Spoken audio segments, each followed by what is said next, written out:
What's going on, everyone? This is Ryan, health fitness professional with Cardinal Health at the Mansfield site in Massachusetts. For this video, we're going to be doing 5 different exercises for 5 different areas of your body. They are the neck, the shoulder, the back, the hips, and the glutes. So, if any of these areas sound like something you need to focus on, whether it's for strength purposes, flexibility, or if you just need to learn how to reactivate these muscles, then this is the video for you. So, check out all these exercises and let me know what you think. Okay, so the first exercise I want to go over is an exercise you can do for the side of your neck. So what I want to do is lie down onto my side. I'm going to put this hand behind me to make it a little bit easier for myself. I'm going to rest my head, or rather the top of my neck where it connects to my head, right on the PKnot. I'll move this hand away so you can see better. Feel free to hold on to it if you'd like at home. And just hold here, applying as much pressure as you can tolerate. You can also do slight tilts forward and back. If you do tilt, I recommend you definitely hold on to the PKnot for support.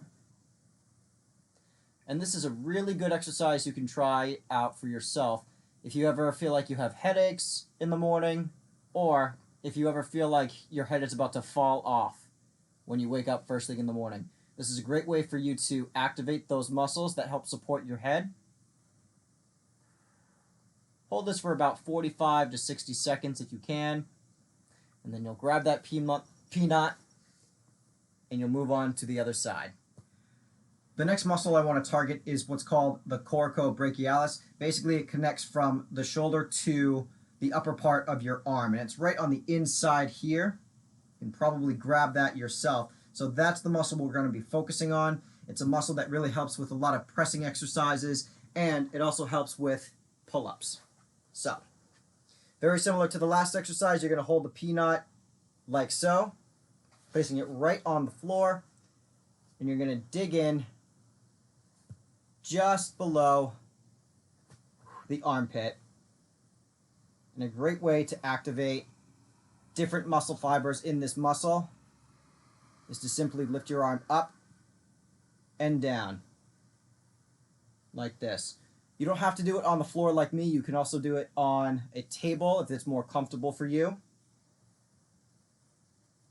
It does take a little bit of practice for you to get right. So if you're not feeling like you're working that muscle, don't get discouraged. This will take time.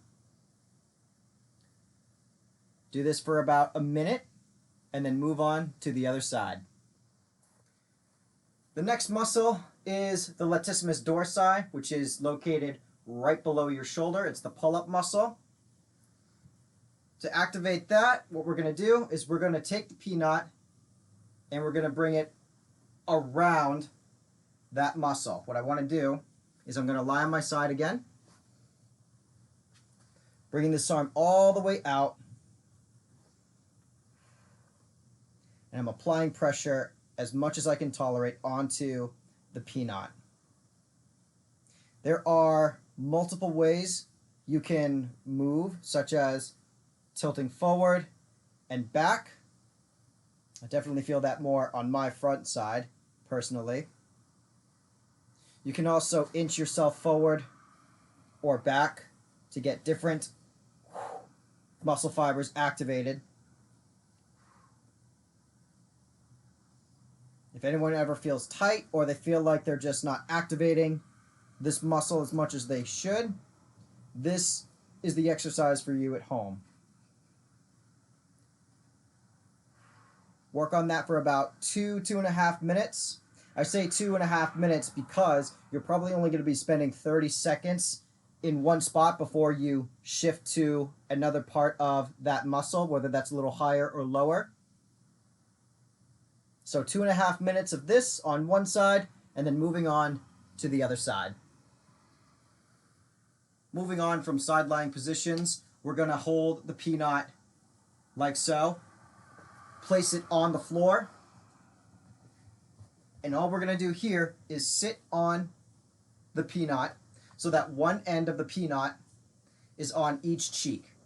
That way we're going to be activating our gluteus maximus. Whether you're a heavy lifter who does a lot of deadlifting, or perhaps you're a runner, this is an exercise that can benefit you to help both relax and activate those muscles needed for various different exercises. Notice I was cross-legged, now my legs are nice and straight. There are different ways you can sit during this position. I do have my hands, the palms of my hands, on the floor for a little extra support. And of course, the more I release my hands from the floor, the more I can feel that in my glutes. Feel free to roll yourself forward or back for different angles to work on the glutes. Attempt this for about a minute, perhaps a minute and a half, depending on how you feel. And then we'll move on to our last exercise. The final exercise, we're going to be lying on our front. This is a good exercise you can try out for yourself if you ever have any hip pain or any pain towards the inside of your leg. So what we want to do, we'll start off with lying on the side, mainly so you can see what I'm doing. I'm going to wedge the PKnot right on the side of my hip, like so. I'm going to turn over onto my front, and I'm going to dig that part of my hip into the PKnot. And hold like this.